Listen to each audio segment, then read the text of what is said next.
안녕하세요. 코비스의 피터입니다. 네, 오늘은 지난주에 있었던 뉴스, 글로벌 자산운용사인 블랙락이 비트코인 현물 ETF 발행을 승인 신청했다는 뉴스입니다. 지금 현재 현물 ETF는 미국에는 존재하지 않고 있죠. 유럽과 캐나다에는 존재하지만은 현물 ETF는 미국 SEC가 계속 발행 신청을 거절해 왔었습니다. 선물 ETF만 미국에는 현재 존재하고 있는 상황이고요. 그렇기 때문에 만약에 SEC가 이번에 승인을 한다면은 최초의 현물 ETF 승인이 되는 거고, 이거는 상당히 중요한 뉴스라고 이렇게 생각이 되어서 그 내용을 여러분들께 공유드리고자 합니다. 일단 본론에 들어가기에 앞서서 가끔 이 ETF에 관한 이야기를 하면은 ETF 얘기 옛날부터 쭉 되어 왔는데 또 그 얘기냐 하면서 이렇게 중요하지 않게 생각하는 그런 분들이 좀 있는 것 같은, 이 주제가 굉장히 해묵은 주제이고 별로 중요하지 않다는 식의 어떤 댓글을 좀 본 적이 있습니다. 그래서 짤막하게 이게 왜 중요한 이야기인지 이야기한 다음에 본론에 들어가고자 합니다. 설명하는 방식은 여러 가지가 있겠지만은 지금 전 세계에 존재하는 가치, 쉽게 얘기하면은 부가 한 300조 달러 정도의 부가 지금 축적이 되어 있다고 이렇게 추정이 되고 있습니다. 그 300조 달러의 부가 어디에 축적이 되어 있느냐라고 생각을 해보면은 이게 전부 다 전통 금융 제도권 틀 안에서 금융기관에 의해서 관리되고 운영되고 있는 거죠. 구독, 좋아요, 알림 설정 부탁드릴게요. 반면 가상자산은 가치 또는 부를 관리하는 틀 자체를 처음부터 맨 땅에 헤딩하면서 지금 만들어가고 있는 상황인 거죠. 그래서 전통 금융 제도권 안에 있는 부가 가상자산이라는 새로운 틀 안으로 넘어오기가 굉장히 어렵게 되어 있습니다. 왜냐하면 전통 금융 제도권 틀 안에서 관리되고 있는 이 자금은 그 안에서만 운영되고 관리될 수 있도록 여러 가지 법적, 제도적 제한이 많이 있습니다. 여러분들이 그냥 개인 투자자들이 하는 것처럼 은행에서 거래소에 입금해가지고 사면 되는 거 아니냐, 이런 거랑 완전히 차원이 다른 얘기입니다. 우리나라만 봐도 알 수 있어요. 우리나라에서 지금 현재 법인들은 거래소에 계좌를 만들 수가 없게 되어 있죠. 그 가장 큰 이유는 뭐냐면은 법인들이 가상자산 거래소에 계좌를 만들고 그래서 원화를 입금하고 싶어도 서비스를 은행들이 지원을 해주지 않고 있기 때문입니다. 그래서 이 금융기관들이나 이런 법인들에 놓여진 상황은 굉장히 다른데, 미국에서는 그 정도까지 제한을 두고 있지 않지만은 그 외에 다양한 법적, 제도적 제한이 있는 거죠. 가상자산 시장으로 넘어올 수 있도록 그들의 요구하는 형태에 맞게 설계되어 있는 툴이 필요한 거고, ETF가 그런 툴 중에 하나가 될 수 있는 거죠. 젊은 분들 중에는 이제 가상자산 시장을 더 잘 아시는 분들도 계실 것 같아요. 이 전통 금융권은 잘 모르겠다 이런 분들도 꽤 있는데, 예를 들면은 이런 거죠. 비트코인이 이더리움 체인상에서는 사용이 될 수가 없기 때문에 이거를 래핑을 해서 WBTC라는 형태로 이제 이더리움 네트워크에서 사용할 수 있도록 이렇게 만들어 놨습니다. ETF는 이와 비슷한 형태라고 볼 수가 있는 거고요. 따라서 이제 WBTC에 대한 수요가 이더리움 네트워크상에서 늘어나면은 그만큼 이제 비트코인을 락업을 해서 WBTC를 발행해야 되기 때문에 WBTC라는 어떤 채널이 존재하는 거는 비트코인 가격에 굉장히 긍정적인 어떤 요인이 될 수가 있는 거인 거고,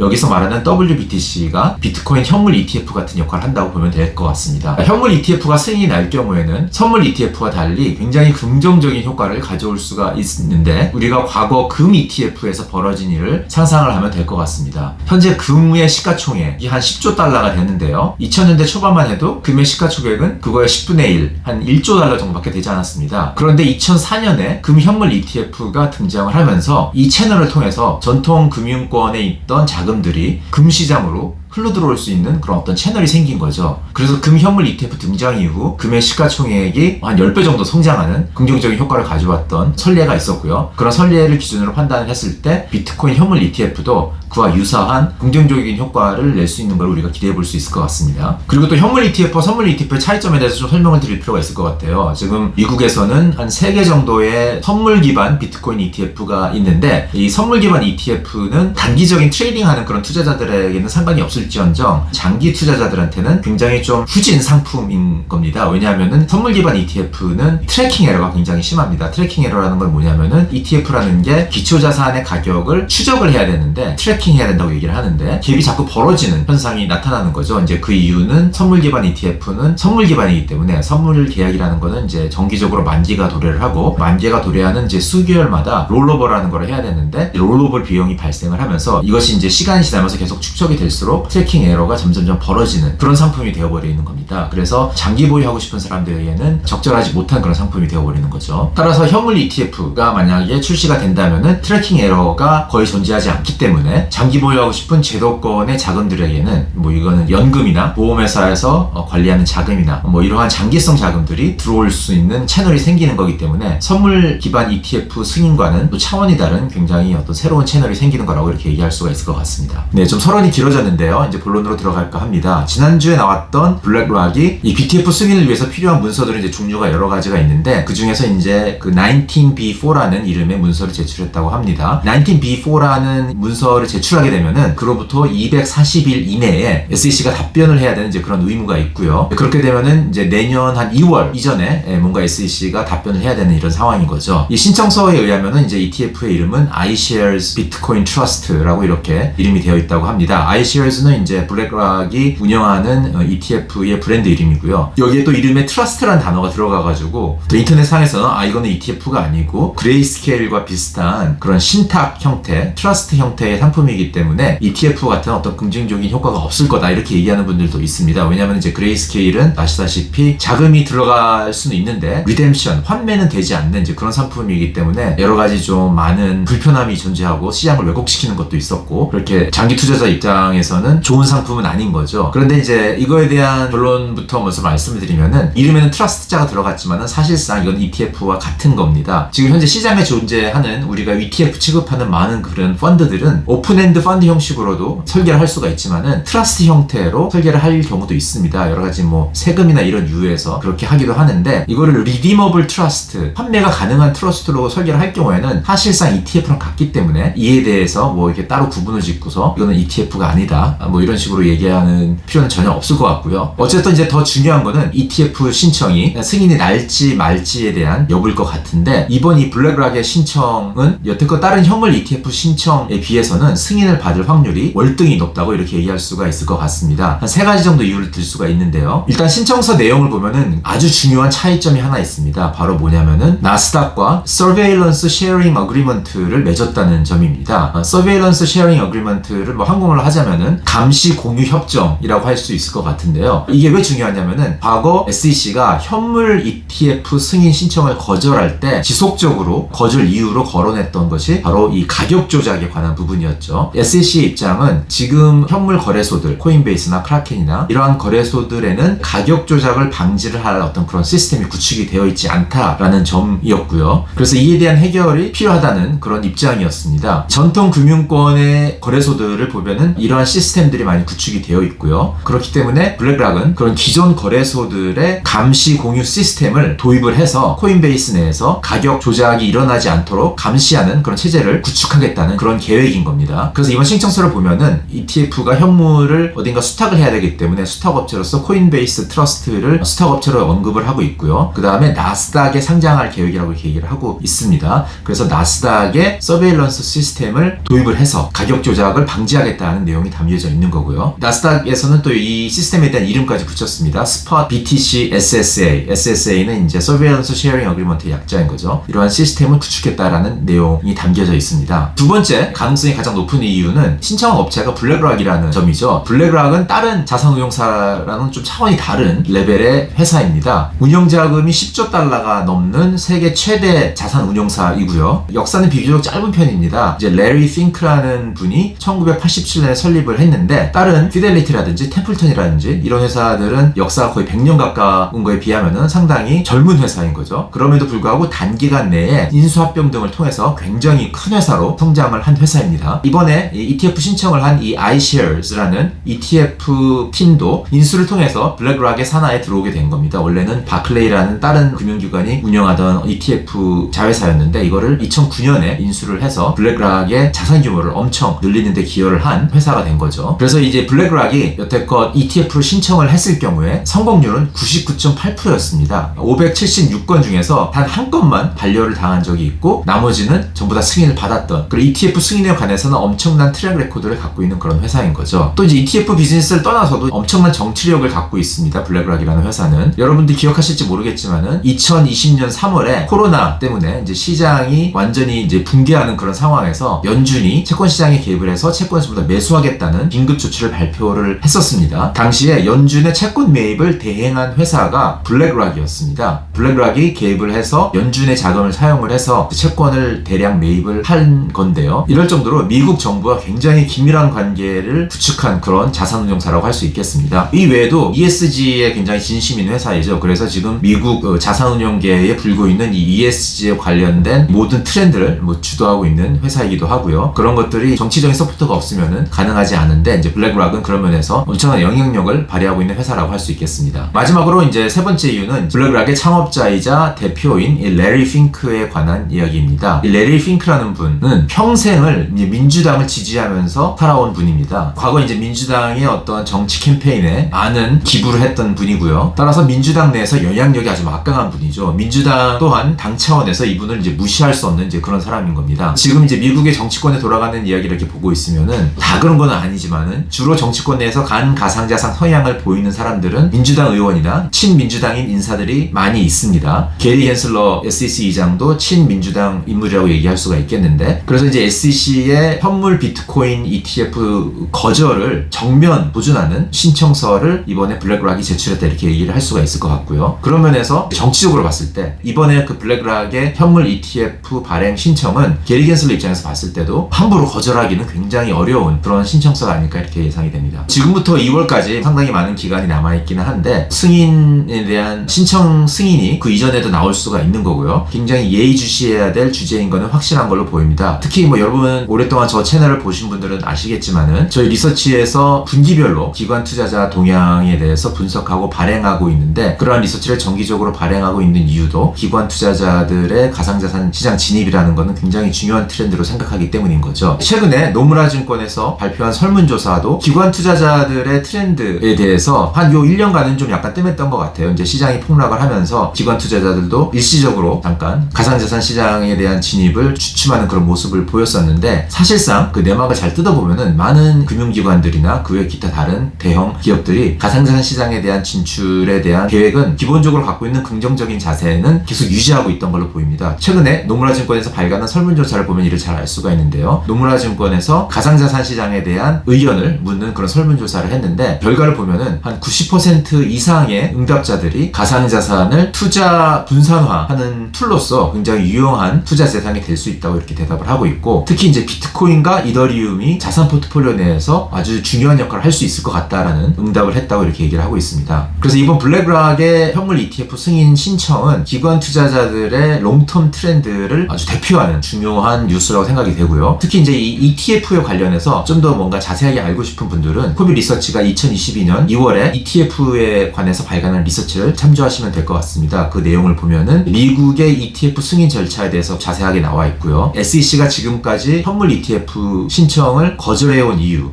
그리고 승인하기 위해서 필요한 요건들 이런 내용들도 담겨 있습니다. 꼭 한번 참조해 주시면 좋을 것 같습니다. 네, 최근에 규제 관련해서 너무나 부정적인 헤드라인이 계속 나오고 있었는데 간만에 긍정적인 헤드라인이 나와서 여러분들께 말씀을 드렸고요. 이번 뉴스는 그냥 겉으로 드러나는 헤드라인만 긍정적인 게 아니라 내막을 보면은 굉장히 이 가상자산 시장에 대해서 긍정적으로 우리가 생각해 돼야 될 이유를 제공해주는 그런 뉴스이기 때문에 공유를 갖는 시간을 가졌습니다. 네, 오늘은 여기까지입니다.